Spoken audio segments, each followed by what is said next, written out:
Hello students, कल अपने last आवेश वितरण किया था। ठीक है कि आवेश वितरण क्या होता है कि यदि भी किसी प्रवाहक पर एक आवेश समान रूप से वितरित हो तो उसको अपने क्या कहते हैं, सतत आवेश वितरण कहते हैं, कंटिन्यूस चार्ज डिस्ट्रीब्यूशन। अब सतत आवेश वितरण के प्रकार पढ़े थे हमने, रैखिक आवेश वितरण और पृष्ठ आवेश वितरण और आयतन आवेश वितरण। रैखिक आवेश वितरण क्या होता है कि जब आवेश किसी रेखा पर समान रूप से वितरित हो तो उसको क्या कहते हैं, रैखिक आवेश वितरण कहते हैं। और पृष्ठ आवेश वितरण क्या होता है, यदि किसी सरफेस पे आवेश एक समान रूप से वितरित हो तो उसको क्या कहते हैं, पृष्ठ आवेश वितरण कहते हैं। फिर अपने पढ़ा था आयतन आवेश वितरण, यदि किसी आयतन में आवेश समान रूप से वितरित हो, ठीक है, जैसे गोला है, बेलन है, इनमें, तो ऐसा आवेश वितरण क्या होता है, आयतन आवेश वितरण होता है। फिर अपने इनके फॉर्मूले पढ़े थे कि रैखिक आवेश वितरण में, रैखिक आवेश वितरण में जो आवेश घनत्व होता है लैम्डा, ये क्या होता है, Q/L होता है। और पृष्ठ आवेश घनत्व क्या होता है, पृष्ठ आवेश वितरण में ये होता है सिग्मा Q/A। इसी प्रकार आयतन आवेश वितरण में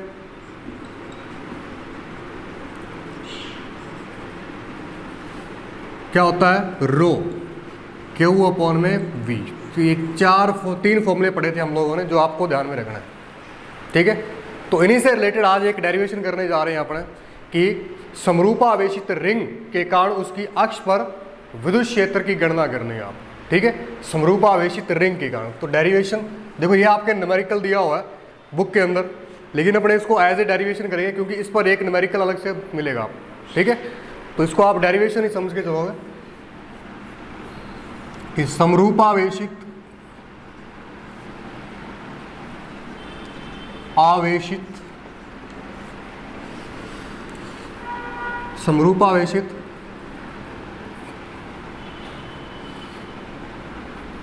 वलय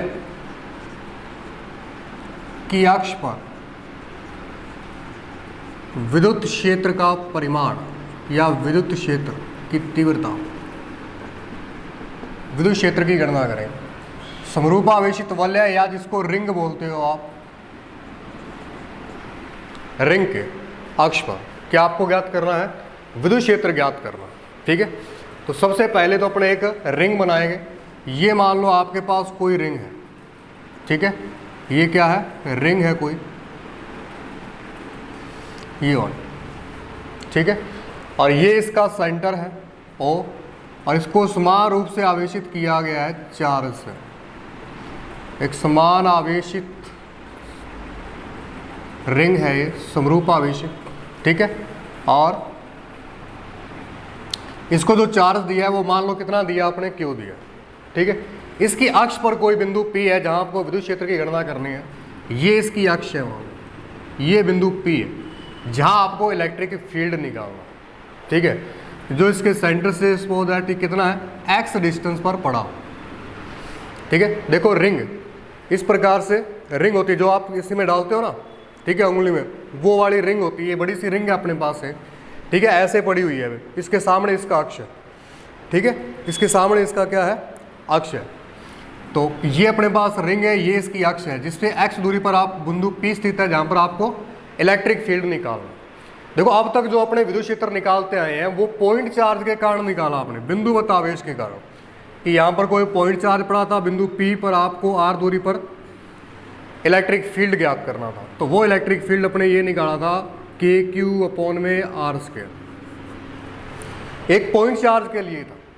अब आपको जब आवेश समान रूप से वितरित हो, बहुत सारा चार्ज पड़ा हो, पॉइंट चार्ज नहीं है, एक चार्ज नहीं है, बहुत सा आवेश समान रूप से वितरित किया गया है इस रिंग पर। इस पूरी रिंग के कारण इसके अक्ष पर आपको क्या ज्ञात करना है, इलेक्ट्रिक फील्ड निकालना। ठीक है, तो हमने आपको बताया कि जब आवेश को समान रूप से वितरित किया जाता है, जब आवेश को समान रूप से वितरित किया जाता है तो उसको छोटे छोटे अल्पांशों में डिवाइड करते हैं हम। क्या करते हैं, छोटे छोटे अल्पांशों में या पार्ट्स में डिवाइड करते हैं। वो छोटा सा अल्पांश किसकी तरह बिहेव करता है, पॉइंट चार्ज की तरह बिहेव करता है। उसके कारण अपने इलेक्ट्रिक फील्ड निकाल लेते हैं, फिर पूरी रिंग के कारण निकाल। ठीक है, तो अपने इसको छोटे छोटे अल्पांशों में डिवाइड कर लेंगे, ठीक है। तो पहली बात तो ये बताओगे, ये जो रिंग है इसमें कौन सा आवेश वितरण होगा, रैखिक आवेश वितरण होगा, पृष्ठ आवेश वितरण होगा या आयतन आवेश वितरण होगा। तो ये आपको चेक करना पड़ेगा पहले कि ये जो रिंग है इस पर आवेश वितरण कैसा होगा। देखो रिंग कैसे बनती है, वायर से बनती है इस प्रकार से, ठीक है, वायर से बनती है इस प्रकार से, ठीक है। तो वायर में जो आवेश वितरण होता है वो कैसा होता है, रैखिक आवेश वितरण। तो यहाँ कौन सा आवेश वितरण होगा, रैखिक होगा। इसका आवेश घनत्व मान लेंगे लैम्डा है, ठीक है, और इसकी जो लेंथ है पूरी एल होगी, ठीक है। अब आपको क्या करना है, इस पूरी रिंग के कारण आपको बिंदु P पर इलेक्ट्रिक फील्ड निकालना है। तो इसके लिए अपने क्या करें, इसमें छोटे छोटे अल्पांशों में डिवाइड कर लेते हैं। उसको मान लो एक अल्पांश अपने पास ये dl, जिस पर चार्ज पड़ा हुआ है dq, ठीक है, dq। और इस अल्पांश की बिंदु P से जो डिस्टेंस है वो है स्मॉल r, ठीक है। और प्लस क्यू चार्ज है, इसकी डायरेक्शन क्या होगी, इलेक्ट्रिक फील्ड की ये हो। अल्पांश के कारण इलेक्ट्रिक फील्ड भी अल्पांश ही आएगा, dE1 मान लें अपने उसको, ठीक है। तो ये अपने पास एक रैखिक अल्पांश था dl जिस पर dq चार्ज था। और आप हाँ इसकी जो रेडियस है, त्रिज्या आप मान लो कितनी है इसकी, कैपिटल R है। जो रिंग है इसकी रेडियस कितनी है, कैपिटल R। आपने इस पर एक अल्पांश dl की कल्पना करी, बिंदु P पर इलेक्ट्रिक फील्ड की डायरेक्शन ये है, ठीक है।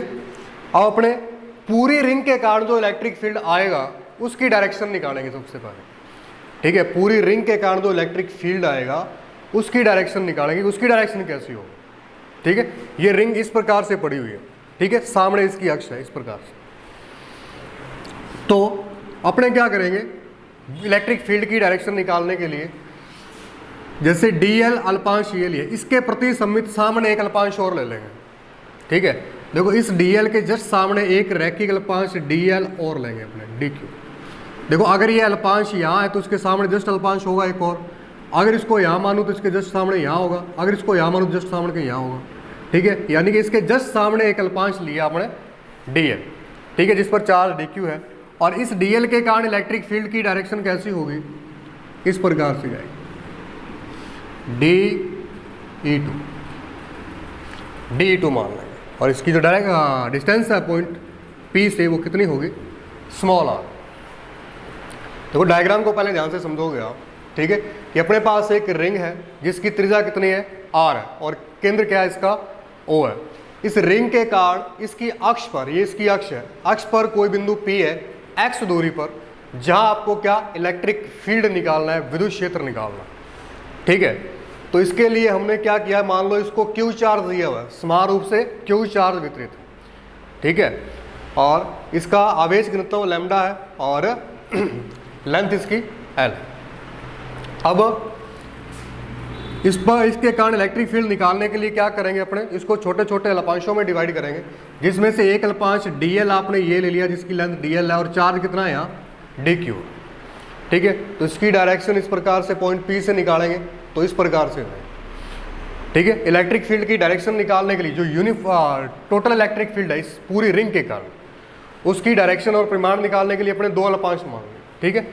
एक तो dl ये है, इसके जस्ट सामने dl इसको और लट किया हुआ, इसके कारण इलेक्ट्रिक फील्ड की डायरेक्शन ये जाएगी इस प्रकार से आउटवर्ड, क्योंकि पॉइंट जो पॉजिटिव चार्ज है उससे इलेक्ट्रिक फील्ड कैसे होता है, आउटवर्ड होती है, बाहर की ओर। तो ये हो जाएगा आपके पास, ठीक है। अब यहां देखो जो इलेक्ट्रिक फील्ड dE1 इस अल्पांश और इस अल्पांश के कारण इलेक्ट्रिक फील्ड आया वो परिमाण में क्या होंगे, बराबर होंगे। ये दोनों इलेक्ट्रिक फील्ड परिमाण में बराबर होंगे। जैसे अपने निकालना चाहो तो ये पॉइंट चार्ज है, r दूरी पर है, तो dE1 कितना होगा, dE1 कितना होगा, k dq अपॉन में r²। डायरेक्शन इसकी क्या है, इसको नाम दे दो आप, a है, ये b है, a c के अनुदिश है इसकी डायरेक्शन, ठीक है। और dE2 यदि आप निकालोगे तो वो क्या होगा, ये dE2, इसकी भी क्या है, dq चार्ज है यहाँ और r डिस्टेंस है, इसकी डायरेक्शन क्या है, b p के अनुदिश। अब ये दोनों देखो इलेक्ट्रिक फील्ड परिमाण में क्या है, बराबर है। तो dE1 और dE2 का परिमाण तो क्या होगा, बराबर हो, ठीक है, क्योंकि यहाँ भी dq चार्ज है, यहाँ भी dq चार्ज है, दोनों r दूरी पर स्थित है, बिंदु P से क्या है, समान दूरी पर है, इसके कारण इलेक्ट्रिक फील्ड परिमाण में क्या होंगे, दोनों बराबर। अब अपने क्या करेंगे, देखो किसी ना किसी एंगल पे जा रहे हैं, ये एंगल मान लो थीटा, तो ये भी कितना हो जाएगा, थीटा हो जाएगा, ठीक है। तो अब इसको घटकों में डिवाइड कर लेंगे अपन, जैसे, ठीक है, क्या करेंगे, घटकों में डिवाइड करेंगे अपन, यानी कंपोनेंट में, ये लंबवत घटक हो जाएगा, ये क्षैतिज घटक हो जाएगा, इस प्रकार से, ठीक है। अब यहाँ देखो आप, अगर ये एंगल थीटा है तो ये भी क्या होगा, थीटा होगा, क्योंकि कौन सा कोण है ये, वर्टिकली अपोजिट एंगल। अगर ये एंगल थीटा है तो ये भी क्या होगा, थीटा, ठीक है। अब इसके घटकों में डिवाइड कर लो आप इसको, पहले DE1 को करते हैं। देखो इसके घटक एक तो ये होगा, एक ये होगा। क्षैतिज घटक कौन सा होगा, जिसके साथ ये परिणामी थीटा एंगल बनाता है, तो उसका horizontal component DE1 cos theta होता है, और वर्टिकली कंपोनेंट क्या होगा, DE1 sin थीटा, ठीक है। इसी प्रकार DE2 को डिवाइड करोगे आप कंपोनेंट्स में, इसके साथ थीटा एंगल बनाया, तो ये कौन सा कंपोनेंट हो जाएगा, DE2 cos थीटा, और वर्टिकली DE2 sin थीटा, ठीक है। तो इसको अपने क्या कर लिया, घटकों में वियोजित कर लिया, ठीक है। अब अगर आप यहाँ ध्यान से देखोगे कि जो लंबवत घटक है DE1 sin theta, DE2 sin theta, ये परिमाण में तो बराबर है, लेकिन दिशा में क्या है, विपरीत है। ये डेरिवेशन अपने एक पीछे भी करके आए हैं, घटकों में वियोजित करने वाला, कौन सा, जब अपने निरक्ष पर इलेक्ट्रिक फील्ड निकाला था, इलेक्ट्रिक डाइपोल के, ठीक है। तो वहीं इसी प्रकार से अपने घटकों में वियोजित किया इसको, जो DE1 sin theta, DE2 sin theta, परिमाण में तो बराबर है, DE1 किसके बराबर, DE2 के, तो DE1 sin थीटा ये, DE1 sin थीटा ये, तो परिमाण में तो ये क्या बराबर है, लेकिन दिशा में क्या है, विपरीत है। तो एक दूसरे को क्या कर देंगे, नेग्लेक्ट कर देंगे। लेकिन जो क्षैतिज घटक आपके पास DE1 cos थीटा और DE2 cos थीटा, ये एक ही दिशा में होने के कारण क्या हो जाएंगे, जुड़ जाएंगे, ठीक है। एक ही दिशा में होने के कारण क्या हो जाएंगे, जुड़ जाएंगे।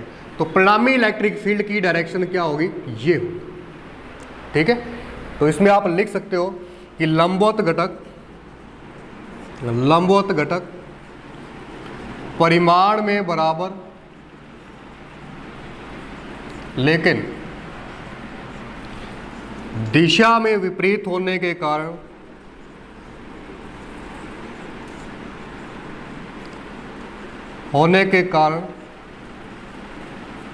निरस्त हो जाते हैं। और जो क्षैतिज घटक है, क्षैतिज घटक परिमाण में बराबर,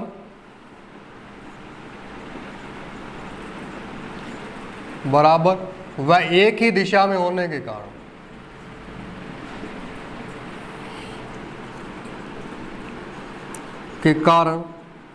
जुड़ जाते हैं। जुड़ जाने के कारण इलेक्ट्रिक फील्ड की डायरेक्शन क्या होगी, इस अक्ष के अलॉन्ग होगी। तो परिणामी रिंग के परिणामी विद्युत क्षेत्र की दिशा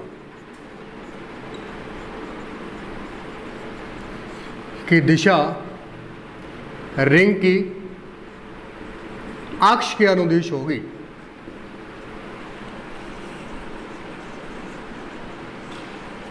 बात समझ आई आप, रिंग की अक्ष के अनुदिश होंगी। तो ये तो कंपोनेंट निरस्त हो जाएंगे, तो रिंग के अक्ष के अनुदिश इसकी डायरेक्शन। अब आपको इलेक्ट्रिक फील्ड निकालना है, ठीक है।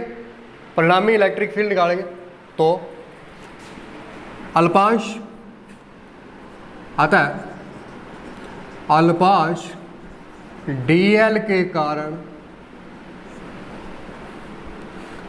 कारण बिंदु P पर विद्युत क्षेत्र क्या होगा। देखो अल्पांश अपने ये दो इसलिए माने हैं डायरेक्शन निकालने के लिए, लेकिन आपको इलेक्ट्रिक फील्ड के लिए ज्ञात करने के लिए एक ही काउंट करना है, ये वाला अल्पांश, ठीक है ना। परिणामी इलेक्ट्रिक फील्ड के लिए इसको एक ही काउंट करोगे DL को। तो जो परिणामी इलेक्ट्रिक फील्ड आएगा E, वो क्या होगा, DE1 cos थीटा, ये वाला DE1 cos थीटा, या DE2 cos थीटा को कुछ भी लिख लो आप, ये वाला DE1 cos थीटा, कोई भी एक लेना, चाहिए ये ले लो, चाहिए ले लो, ठीक है। ये तो अपने इसके प्रति सम्मित इसलिए माना था ताकि इलेक्ट्रिक फील्ड की डायरेक्शन बता सके हम। विद्युत क्षेत्र की दिशा बताने के लिए। लेकिन अगर आपको विद्युत क्षेत्र की गणना करनी है तब आपको एक ही अल्पांश लेना है, डी एल, ठीक है। क्योंकि मैंने आपको बताया था जैसे वायर है इसको क्या करेंगे, समान रूप से आवेश वितरित, तो एक ही अल्पांश डी एल लिया आपने, डी क्यू लिया, बिंदु पी पर इलेक्ट्रिक फील्ड निकाला। दो आवेश अल्पांश थोड़ी माने थे अपने, कोई भी एक अल्पांश लिया था, इसलिए अपने को कोई भी एक अल्पांश लेना है। ये दूसरा तो अपने इसकी डायरेक्शन बताने के लिए माना गया, ठीक है। तो इस बात का ध्यान रखोगे आप। तो परिणामी जो इलेक्ट्रिक फील्ड आएगा वो क्या आएगा आपके पास, D E one cos theta. अब डी ई वन की वैल्यू आपके पास है ये रही, ठीक है, और कॉस थीटा की वैल्यू आप इस ट्रायंगल से निकाल, ठीक है। तो कॉस थीटा आप निकाल लो यहाँ से, डी ई वन तो है आपके पास, कॉस थीटा क्या होगा, कॉस थीटा त्रिभुज ये वाला ले लो आप, ए ओ पी में, ए ओ पी में कॉस थीटा, कॉस थीटा क्या होगा, कॉस थीटा, देखो ये वाला ट्रायंगल 90 डिग्री का कोण है, ये समकोण त्रिभुज है, लाल बटे कक्का से बताओ आप क्या होगा, कॉस थीटा आधार बटे करण होगा। तो आधार क्या है इसका, ये रहा एक्स, और करण क्या है स्मॉल आर, ये स्मॉल आर। अब दोनों की वैल्यू है आप रख दो, ठीक है, मान रखने पर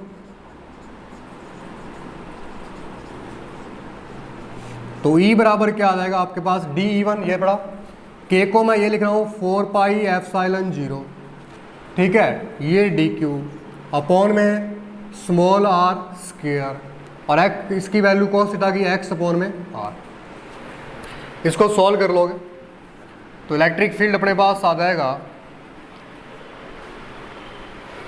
E बराबर 1 अपॉन में 4 pi epsilon 0 D Q upon में आर, देखो यहाँ आर स्क्वायर की आर से मल्टीप्लाई करोगे आर की क्यूब हो जाएगा, और साथ में क्या आ जाएगा ये एक्स आ जाएगा। अब यहाँ आप डी क्यू की वैल्यू रख सकते हो, अगर आवेश घनत्व कितना अपने पास लैम्डा है, तो लैम्डा बराबर क्या होता है, डी क्यू अपॉन में डी एल, क्या होता है डी क्यू अपॉन में डी एल, ठीक है।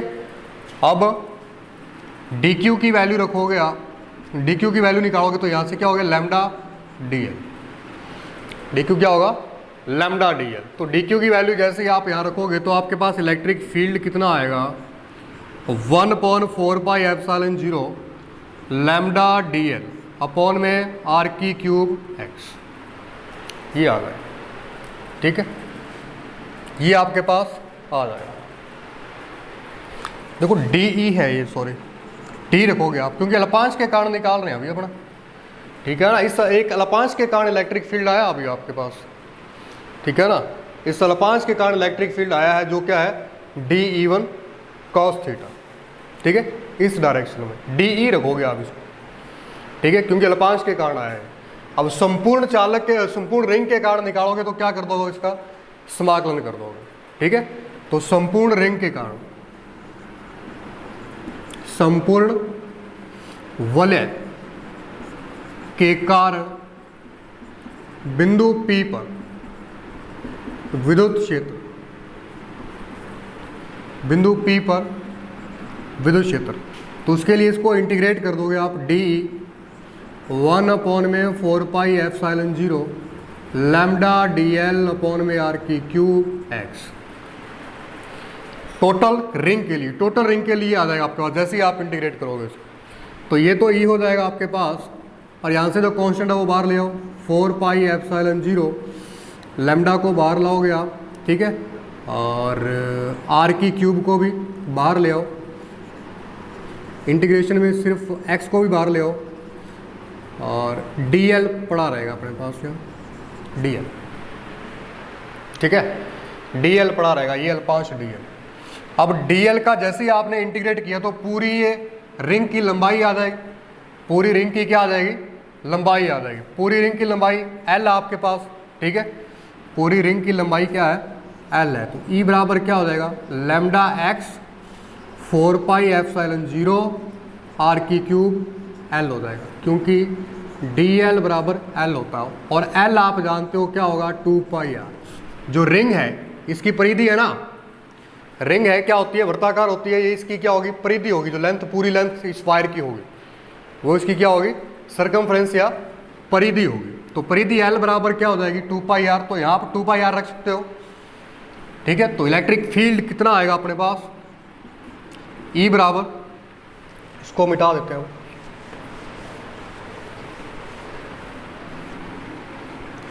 Electric field lambda x upon में 4πε0, लैम्डा x अपॉन में 4πε0 r की क्यूब, और साथ में L है, L की जगह आप क्या रख सकते हो 2πr, ठीक है। तो ये आपके पास आ जाएगा। इसको और भी आप सॉल्व कर सकते हो, कैसे कि E बराबर आपने रखा lambda x lambda into 2πr upon में 4πε0 r की क्यूब। देखो लैम्डा इंटू 2πr क्या हो जाएगा, देखो टोटल चार्ज आपने उसको क्यों दिया था, और लैम्डा इसका आवेश घनत्व था। पूरी रिंग के लिए अगर आप लैम्डा निकालोगे तो वो लैम्डा क्या होता है क्यू अपॉन में स्मॉल क्यू अपॉन में एल। तो यहाँ से क्यू की वैल्यू निकालोगे तो क्या होगा, क्यू बराबर लैम्डा इंटू एल हो जाएगा, ठीक है। यहाँ लिख रहा हूँ, यहाँ पर वो आइकन से आ जाएगा, यहाँ लिख रहा हूँ एक बार में। यहाँ देखो आप कि पूरी रिंग के लिए अपने लैम्डा निकाल रहे हैं, तो पूरी रिंग के लिए चार्ज क्यू दिया हुआ है और लेंथ कितनी एल है, तो क्यू यहाँ से क्या होगा लैम्डा एल हो जाएगा, और एल आपको पता है इसकी परिधि है, तो लैम्डा इंटू 2πr हो जाएगा। अब आपके पास लैम्डा इंटू जो 2πr है इसकी जगह आप क्या रख सकते हो, क्यू रख सकते हो, ठीक है। तो E बराबर क्या हो जाएगा x क्यू अपॉन में 4πε0 r की क्यू। तो ये इलेक्ट्रिक फील्ड आ जाएगा इस, ठीक है। इसके अलावा अगर इसको और सॉल्व करना चाहो तो वो भी कर सकते हो आप, कैसे स्मॉल r की वैल्यू रखोगे आप, क्योंकि स्मॉल r आपने माना हुआ है, कोई वैल्यू है नहीं आपके पास वैल्यू कौन सी है, ये x है और ये कैपिटल R है, स्मॉल r की वैल्यू नहीं है, ये आपने एज्यूम की हुई है। तो स्मॉल r की वैल्यू यहाँ से निकाल सकते हो आप। तो यहाँ लिख दोगे त्रिभुज AOP में स्मॉल r की वैल्यू निकालनी है। ये समकोण त्रिभुज है, पाइथागोरस प्रमेय लगाओगे इसमें, तो कर्ण स्क्वायर बराबर लंब स्क्वायर प्लस आधार स्क्वायर। तो r बराबर हो जाएगा under root r square plus x square, या r बराबर हो जाएगा r square plus x square की होल पावर 1/2, ठीक है। अब आप यहाँ r की वैल्यू रख दो, तो इलेक्ट्रिक फील्ड कितना मिलेगा आपको x क्यू अपॉन में 4πε0 r square plus x square की होल पावर 1/2। ये इलेक्ट्रिक फील्ड आ जाएगा, ठीक है। तो ये अपने पास क्या आएगा इलेक्ट्रिक फील्ड आएगा, ठीक है। कि E बराबर क्या होता है एक्स क्यू अपॉन में 4πε0 r स्क्वायर प्लस एक्स, ठीक। इसमें अगर आप स्पेसिफिक कोई केस करना चाहो तो ये कर सकते हो। एक केस और दिया हुआ है इसमें, जिसमें क्या कहता है कि r यदि क्या हो मच लेस देन या x is much greater than with respect to r, ठीक है। यानी कि x है वो r से बहुत ज़्यादा बड़ा हो, तो r को क्या कर सकते हो आप नेगलेक्ट कर सकते हो।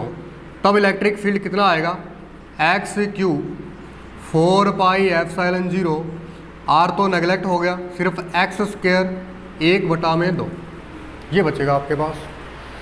एक सेकंड रुकना अभी, देखो r की वैल्यू 3/2 आएगा ये, ठीक है। 1/2 तो ये 3/2 आएगा, ठीक है।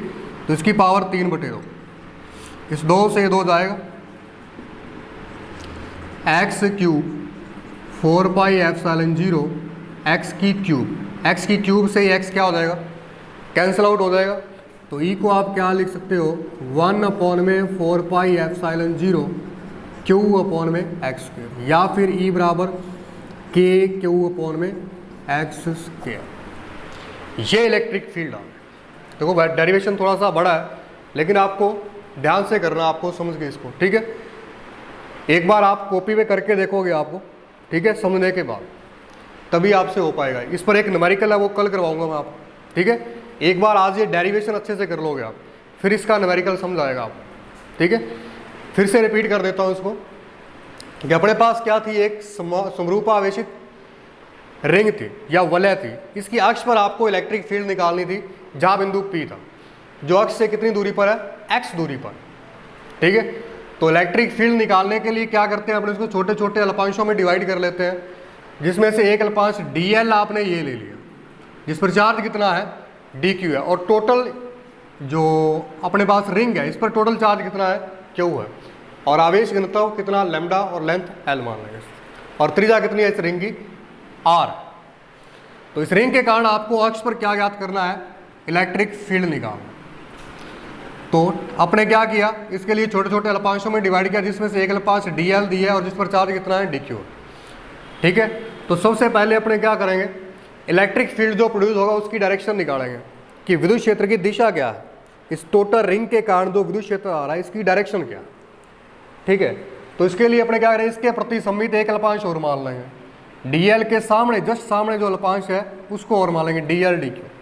इन दोनों के कारण इलेक्ट्रिक फील्ड की डायरेक्शन, इसके कारण ये गई dE1, इसके कारण ये गई dE2। अब ये दोनों इलेक्ट्रिक फील्ड बिंदु P से समान दूरी पर है, ये जो चार्ज dq है, इसके कारण इलेक्ट्रिक फील्ड दोनों का परिमाण में क्या होगा, बराबर होगा। अब अपने क्या करेंगे, ये इस एंगल थीटा पे जा रहा है, ये भी इस थीटा पे जाएगा, तो अब अपने इसको कंपोनेंट में डिवाइड कर लेंगे, घटकों में, लंबवत और क्षैतिज घटकों में, ठीक है। तो dE1 के लिए घटक कौन से होंगे, एक ये होगा एक ये होगा, तो इसका जो थीटा एंगल बना रहा है वो क्षैतिज घटक होगा, तो क्षैतिज घटक कौन सा होगा, dE1 cos थीटा ये वाला, और लंबवत घटक क्या होगा, dE1 sin थीटा। इसी प्रकार dE2 को भी कंपोनेंट में डिवाइड करोगे आप, ये थीटा है तो इसका कंपोनेंट क्या होगा, थीटा एंगल इसके साथ बना रहा, तो dE2 cos थीटा, और लंबवत घटक क्या होगा इसका, ये वाला dE2 sin थीटा। अब यहाँ पर अगर घटकों में वियोजित करने के बाद आप देखते हो कि dE1 sin theta dE2 sin theta, ये परिमाण में तो क्या है बराबर है, लेकिन दिशा में विपरीत है, एक ऊपर जा रहा है एक नीचे जा रहा है, तो ये दोनों क्या हो जाएंगे, नेग्लेक्ट हो जाएंगे। लेकिन dE1 cos थीटा और dE2 cos थीटा ये परिमाण में बराबर है, लेकिन एक ही दिशा में जा रही है, तो इसलिए क्या हो जाएंगे, जुड़ जाएंगे। तो इनके कारण इलेक्ट्रिक फील्ड की डायरेक्शन ये होगी, अक्ष के अनुदिश, ठीक है। तो यहाँ पर अपने लिख दिया कि लंबवत घटक तो परिमाण में बराबर दिशा विपरीत होने के कारण निरस्त हो जाते हैं, और क्षैतिज घटक एक ही दिशा में होने के कारण क्या होते हैं, जुड़ जाते हैं। तो परिणामी इलेक्ट्रिक फील्ड की दिशा रिंग की अक्ष के अनुदिश हो, ठीक है। इसके अलावा अब अपने इलेक्ट्रिक फील्ड की गणना करते हैं। तो अल्पांश dl के कारण बिंदु P पर इलेक्ट्रिक फील्ड, देखो एक ही अल्पांश लेना आपको, विद्युत क्षेत्र की जब गणना करोगे तब एक अल्पांश लेना, ठीक है। देखो ये सेम डेरिवेशन आपका मैग्नेटिक फील्ड में रिपीट होने वाला, ठीक है, वहाँ फिर से आएगा ये, ठीक है। वहाँ चुंबकीय क्षेत्र निकालेंगे अपन, यहाँ इलेक्ट्रिक फील्ड निकालेंगे। तो dl आपको एक ही कंसीडर करना है जब आप इलेक्ट्रिक फील्ड की गणना कर रहे हो। तो अल्पांश dl के कारण बिंदु P पर विद्युत क्षेत्र कितना होगा, dE बराबर dE1 cos थीटा, ठीक है। अब dE1 की देखो, dE अल्पांश के कारण है तो dE छोटा सा इलेक्ट्रिक फील्ड होगा, इसलिए dE लेट किया आपने, dE1 cos थीटा, dE1 की वैल्यू ये रिपुट कर दोगे cos थीटा की, इस राइट एंगल से निकाल के यहाँ पुट कर दोगे आप, तो ये वैल्यू आ जाएगी, ठीक है। और dq की वैल्यू रखोगे आप, ठीक है, लैम्डा बराबर क्या होता है, dq/dl, dq की वैल्यू क्या आ जाएगी, लैम्डा dl, तो यहाँ पुट कर दोगे। अब ये तो dE जो इलेक्ट्रिक फील्ड आया ये अल्पांश के कारण आया, लेकिन आपको पूरी रिंग के कारण निकालना है। पूरी रिंग के कारण निकालने के लिए आप इसका क्या कर दोगे, इंटीग्रेट कर दोगे, इसको समाकलन कर दोगे। तो बहुत साइड समाकलन करने पर तो dE तो E हो जाएगा, यहाँ से जो कॉन्स्टेंट क्वांटिटीज है वो बाहर आ जाएंगी, जो वेरिएबल dl है, देखो dl वेरिएबल है, ये बढ़ करके पूरी परिधि बनाएगा, ठीक है। तो dl वेरिएबल है, तो इसका इंटीग्रेशन कर दोगे, इंटीग्रेशन इसका क्या होगा, l होगा, पूरे वायर की रिंग का जो वायर है इसकी लंबाई कितनी है, l है, और इसको अपने परिधि भी बोलते हैं, वर्त बनता है, तो क्या होगा 2πr हो जाएगा।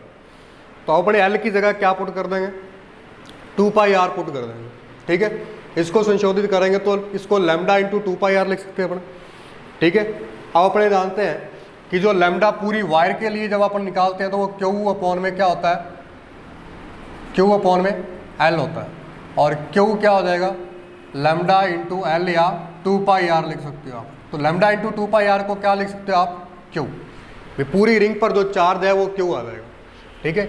Q बराबर क्या होता है, लैम्डा इंटू 2πr, तो इसकी जगह वैल्यू रख देंगे अपने, क्या आ जाएगी, Q आ जाएगी, ठीक है। अब अपने स्मॉल r की वैल्यू भी रख सकते हैं, क्योंकि स्मॉल r वैल्यू अपने मानी है, ठीक है। अपने पास तो x और r था, तो समकोण त्रिभुज में पाइथागोरस थ्योरम लगा करके अपने स्मॉल r निकाल लेंगे। इसकी वैल्यू क्या है, r² + x² 1/2, ठीक है। यहाँ वैल्यू रखेंगे r की क्यूब है, तो 3/2 r² + x² हो जाएगी, ठीक है। एक स्पेसिफिक केस दिया हुआ था इसमें कि जब x is much greater then r, तो r को नेग्लेक्ट कर दोगे आप तो आपके पास ये आंसर आ रहा है, ठीक है। तो इसका रिंग के कारण अपने इलेक्ट्रिक फील्ड निकालते हैं। कल अपने न्यूमेरिकल भी करेंगे इस पर, एक बार आपको ये पूरा ध्यान से समझना है और घर पे जा एक बार करके और देखोगे इसको, ठीक है, फिर ही आपको न्यूमेरिकल समझ आएगा। आज के लिए इतना ही, थैंक यू।